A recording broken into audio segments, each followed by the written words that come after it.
It's like I was back doing that. You saw the picture there. I'm the fourth student right-hand side.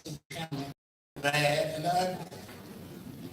If you are an American citizen and you don't know the history of America, you are a citizen only. I want you to resonate with you because some of us are fighting for the wrong cause.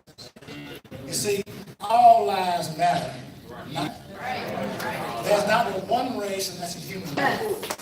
And if you don't know who God is, you don't know what you look like when you look in the mirror because you don't know who you are. I don't allow anybody to occupy the space in my mind because they haven't paid the rent to be there. So why should I let them be there and entertain? See, I have been called more names since I've been on this journey than I was when I was growing up by people that look like me. And then I'm recognizing I'm fighting for their freedom now just like I was then. Amen, brother. You see, I stand before you not by accident.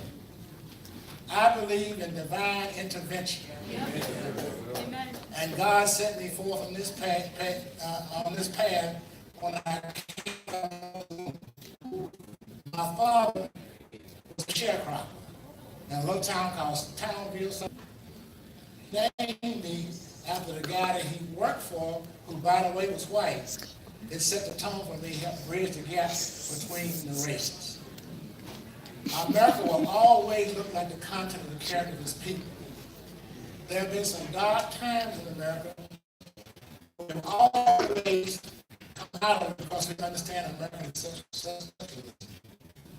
And it goes like this. If you understand the things, we hold these truths together, that all men are created equal, that they have been endowed and are created with certain inalienable rights, life, liberty, and the pursuit of happiness. And we don't understand that, we don't understand anything. It's not going to be done in the White House, it's going to be done in God's house. If we don't grab hold of that, it's not going to be fixed until Jesus comes. Amen. Amen. But you have to stand on the wall until he comes. We have all been called to a destiny. We have all been called for a purpose. Our purpose is to build the house of God. I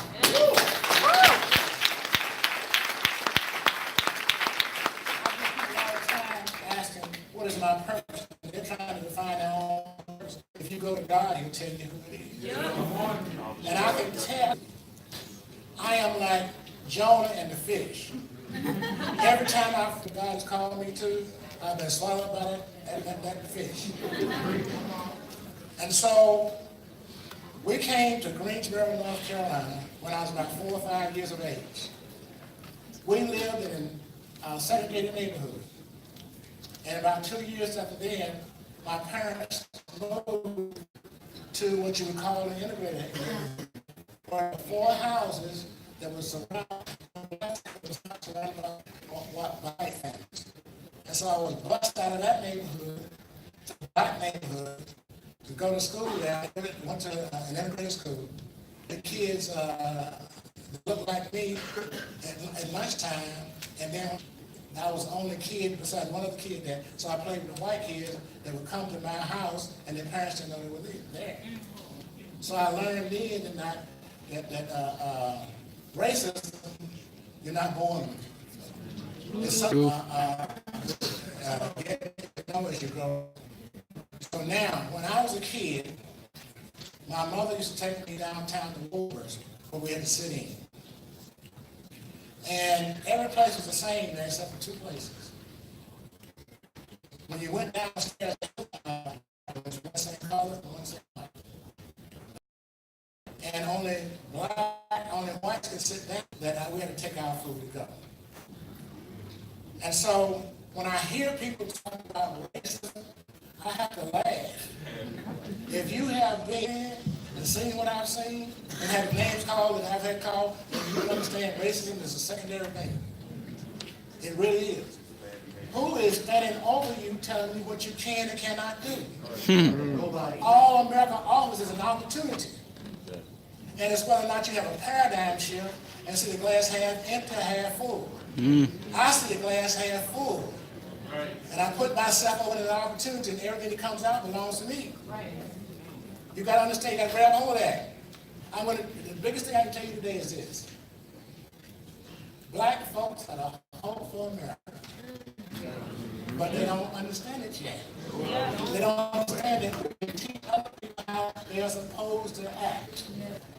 Not by showing hatred or violence, but by teaching them how to love their brothers and sisters in Christ. Because you have to understand that unless, as Dr. King said, unless we learn to live together as brothers, we perish together as fools. There is a Trojan horse inside of America right now that's dividing the nations. And you have to understand what movement to be involved in. There's one called a gender-driven movement. That's where you try to, a group who try to dominate others. Then you have the principle-driven movement, which means that you are willing to defend America and what it stands for.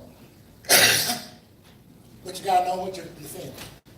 So when in the course of human events, we find ourselves being governed by the rule of man rather than the rule of law, we must defend our charters of freedom, our Declaration of Independence, our Constitution, and our Bill of Rights.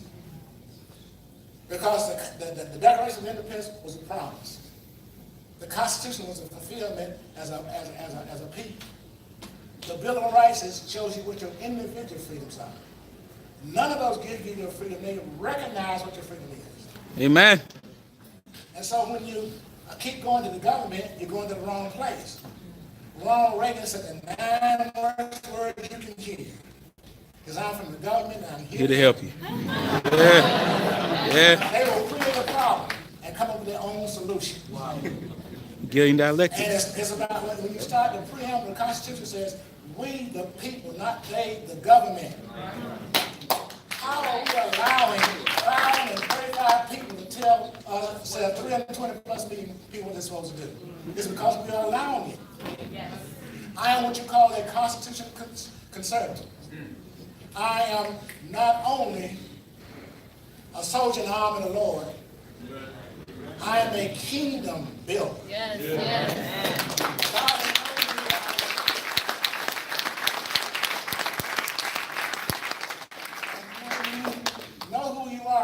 Nobody can turn you around. You see, when I was growing up, there were more black businesses percentage-wise than there are in America right now. Wow. So we don't understand the capitalistic system. We don't understand the free market system. There's only 2 kinds of people in America when it comes to economics. Either you work for somebody or somebody owns a business, you work for them. I chose to go to work for myself. I decided to compete rather than compare. I was in business myself for almost 30 years, and I understand that system. Here's what the challenge is. When integration came along, either consciously or subconsciously, we tried to integrate into another group of people as opposed to integrating into the American capitalistic system.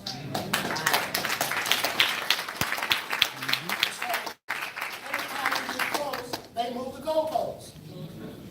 And we allow them to do it. If you know who you are, why you continue trying to go around and prove to somebody who you are?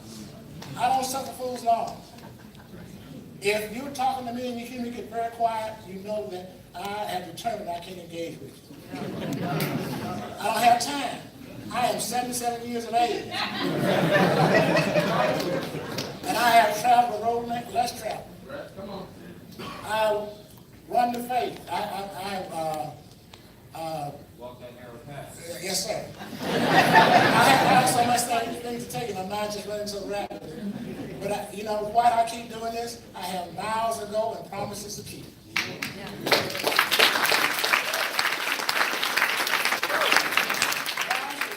We be like walking shadows. A poor player that walks and stretches out on the stage and then is heard no more. The people that have gone on before me, this is what I see. Lives of great men remind us that we can make our lives sublime, and departing leave behind us footprints in the sands of time. My question to you is, where are your footprints? What are you doing to change the course of history? What are you doing to leave this world better than it was when you came. When I read my Bible, I see Methuselah is the oldest man in the Bible, but I don't see anything he did. So, it's not how long you live, it's what you do. That's a lot of time. Great.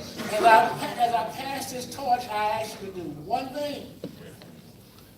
The people that are coming behind you, give them that same torch. But you got to know the history of America.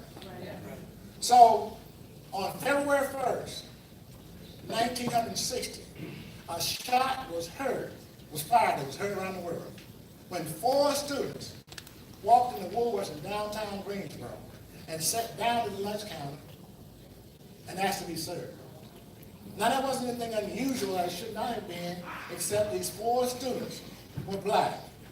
And they sat down with a black code of law known as Jim Crow forbade them to do so. So the question becomes, why did these 4 Moses part the Red Sea of segregation? Why did these 4 Daniels walk into the fiery furnace, walk into the lion's den of racism? Why did these 4 Hebrews cross the color line and walk over into the line of hatred? Why? I'll tell you why. To tell old Jim Crow to let my people go. Best days of your life. The best days of your life. It was 176 days when people sitting down and standing up for freedom. It was 176 days when people saying, give me liberty or give me death. It was 176 days when people saying, we've just begun to fight. It was 176 days of people saying that before I be a slave, I'll be buried in my grave and go home to my Lord and be free. It was 176 days when people said, 99 and a half just won't do. It was 176 days when people saying, we've come too far to turn around now. You see, we stood on it. We faced down the KKK, bomb threat. Some people call all kind of names. Some people went to jail, but we stood up for what we believed in. It was a peaceful movement that changed America for the better. And now we have that same opportunity. You have to understand that what we have come out of, we come up out of slavery, up out of Jim Crow. We have come up out of being in bondage and chains. But here's the key right here, folks. We're still in bondage in our life. Yes, yes. True. Preach, preacher. That's a hard thing to do. Because when you cannot step outside of yourself and see what you look like, and you think you're an idol unto yourself, and you think people ought to be looking at you like you're somebody great, you've lost it all. No man is an idol unto himself. You must gather people around you that have like minds that begin to change things. I have been in several different movements. Not one that I initiated. But God called me and I had the courage to stand up. You see, on February 2nd, when that picture was taken, a guy by the name of Ezekiel Blair, a guy that I started in the first grade with all the way to A&T, came to the Lutheran Library in Greensboro, North Carolina, A&T, and told them what they had done. And that's how I got involved. And when I walked in Woolworths that day, it was a different kind of situation. You see, defining moments are not that unusual. We all have them. Those moments don't define you. What you do is what defines you. And I had a different perspective from that day forward. When you walk into a place and you don't know whether you're coming out in a vertical position in handcuffs, and going to jail, in a prone position, going to the morgue or hospital, it changes your whole way of thinking. See, I was a Democrat before I was a Republican. And why was that? It was because I took the word of what other people said. And when I began to look and see what the Republican Party did, that changed my whole dynamic, my whole way of thinking. I remember after I graduated from A&T, because the first time I was there, I dropped out. That's a whole other story. And after I finished A&T, and I was sitting there with my dad, and we didn't talk politics in our house.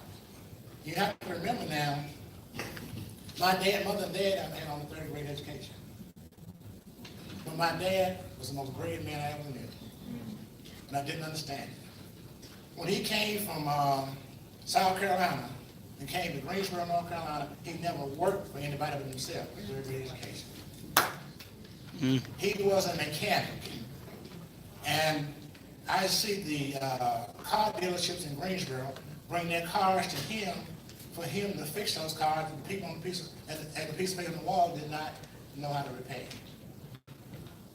And I was telling him, as I was sitting at the table with him, I said, the Democratic Party of this, the Democratic Party of that. And he sit there and looked at me, he said, son, you don't know your history. Excuse me. And he said, you don't know what the Republican Party has done. Folks, there's hope for everybody's a Democrat. Because it took me 25 plus years before I heard what he said. Because who was the one that signed off on the 13th Amendment, the 14th Amendment, the 15th Amendment? When women were fighting for their liberty, it was the Democratic Party that held the women down. You see, right now, if you are a member of the Black Caucus in the Democratic Party, you are what I call a house slave. And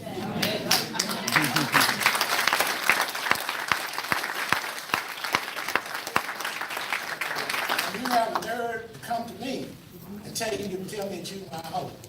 But if you don't do what those other folks tell you, you're not going to be there long. That's the mentality that I'm talking about. And we have to recognize that. I challenge anybody in the room to go to a Democrat representative elected by vote and ask them to make a statement that they are pro-life. Now, one of them will tell you that. That tells you where they are. Now, the most dangerous place for a black person to be right now is in a mother's womb.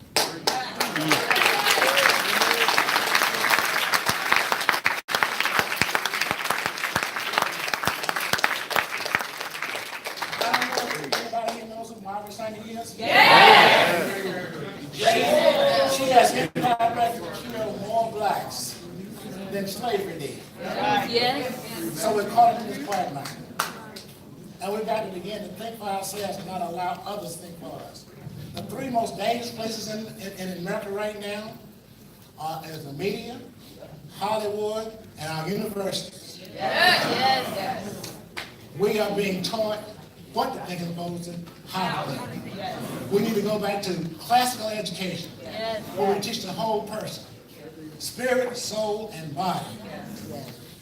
Our soldiers right now, based on what the Obama administration did, they don't know what they're fighting for right now until Trump came along. You know, just a little over 2 years ago, we were 8 years into losing our freedom. Ronald Reagan said we're never more than a decade away from losing our freedom. Wow. Trump will be here temporarily. What are you going to do meantime? Where are you going to stand up? What are you going to do to change the dynamics of America? It requires us, folks. The one other thing I want to share with you is that as I said, I'm a member of the Frederick Douglass Foundation. I would ask you to visit our table back there. Valerie and I, our vice president, we're in the middle of the greatest movement that's ever been in the United States of America. And you need to become a part of the Frederick Douglass Foundation. We are in the process of being the Carl Rose for the black community in the United States of America.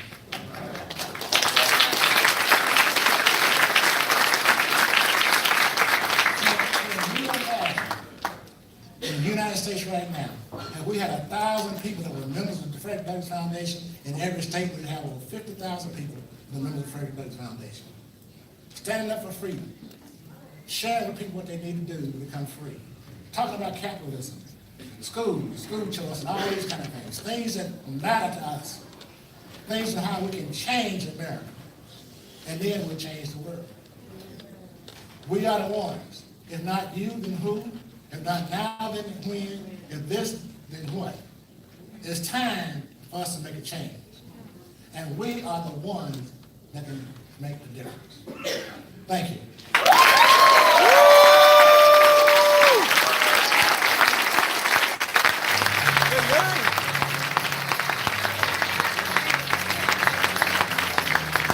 That's insane! Woo!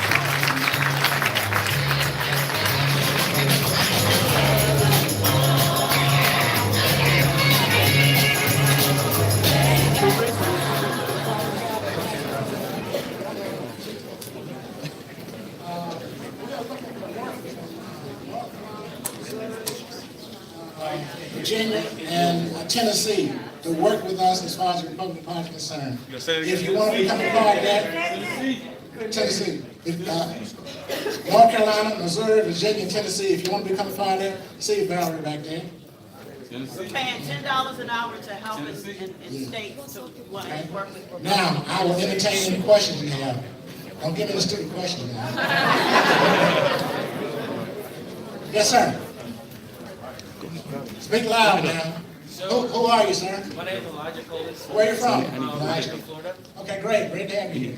So for you personally, how how have you fought through kind of separating from other quote-unquote civil rights leaders who have decided to go mainstream, where you have kind of gone the route of being an open conservative, while those who, like I said, quote-unquote civil rights leaders are now aligning with the Democratic Party? How has that felt for you personally? How have you dealt with that personally? Well, God helped me with that. When I came, that in order to defend this thing, I had to see me going. And let it stand on, let it fall on the ground, falls on. Yes, ma'am. Yes, ma'am. Yes, ma'am. Name? From where? Okay, great. I was having this conversation earlier.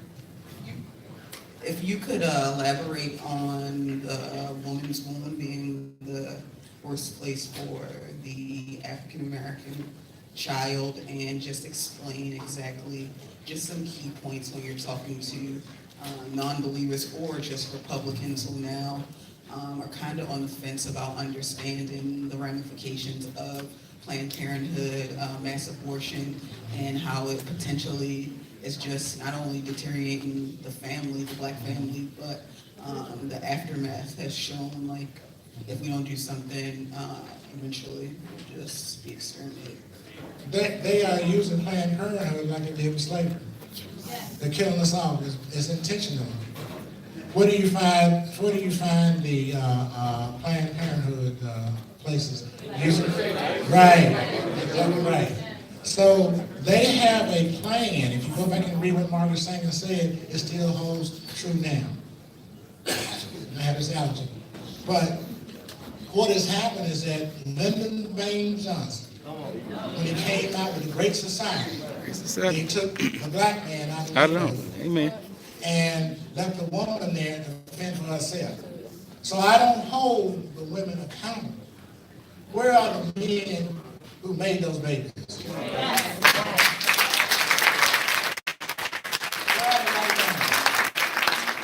I don't speak based on theory. I raised 2 girls as a single parent. And I did everything I still need to do. Took care of them. I made a vow when I was 15 years of age that if I ever impregnate a woman, I would not leave that child alone. Anybody else have a question? Yes, sir. My name is Alex Vasquez from Brooklyn, New York. Okay. Whenever I debate with a leftist friend of mine or someone I know, and we debate about voter ID, they always come at me saying Republicans want to limit the black vote. And I always come back at them saying, knowing our history, why wouldn't you want to protect the sanctity of the vote? Knowing black people weren't allowed to vote in the past. So voter ID is necessary, in my mind.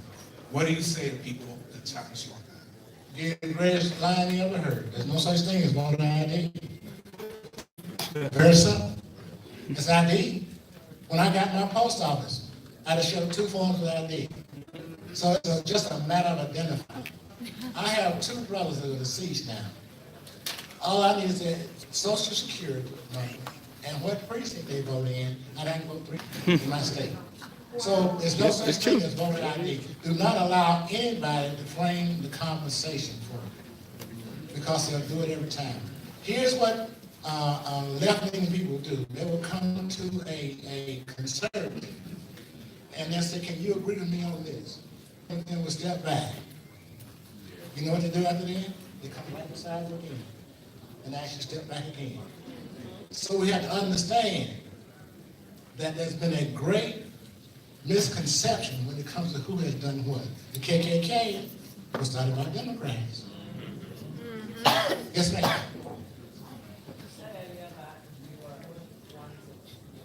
You said earlier that you were in a Republican before. I was a Democrat. Yes, and I just want to ask what specific event, what made you transition to be? I started reading, doing what we black folks don't like to do. I started doing research and began to understand who had done what for who. When you look at Black History Month, who designated it from Black History Week to Black History Month? Gerald Ford. When you look at all the things that are to us, it's been mostly Republicans. Now, John Lewis, I appreciate what he did. Great name. But how do you join a party that beat you upside the head? The young lady, somebody said they were from Maryland. Baltimore will never be the same. Who has been running Baltimore for the last 100 years? Democrats. And see, I keep seeing people march, and let me tell you something. I've been involved in two times when America was shut down. You never want to go through that. When National Guard comes in, they don't care who you are. All the way in the back, the man with his hand up with the cap on him right there. Yes, sir, you. You're looking around, that's you. Sorry, guys, we got to cut the questions off right now. Can I do one more question? One more. Okay, yes, sir.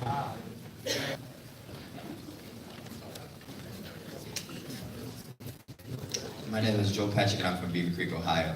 And my question is, with having lived through the real civil rights movement and seeing what a real activist looked like, how do you feel about Colin Kaepernick saying he's equivalent, to people that really struggled? First of all, when Colin Kaepernick was playing for the 49ers, he was an employee of theirs. He had the uniform on. And he chose to disrespect the flag. And I've had a number of my comrades, a number of my people that lost their lives fighting in the war.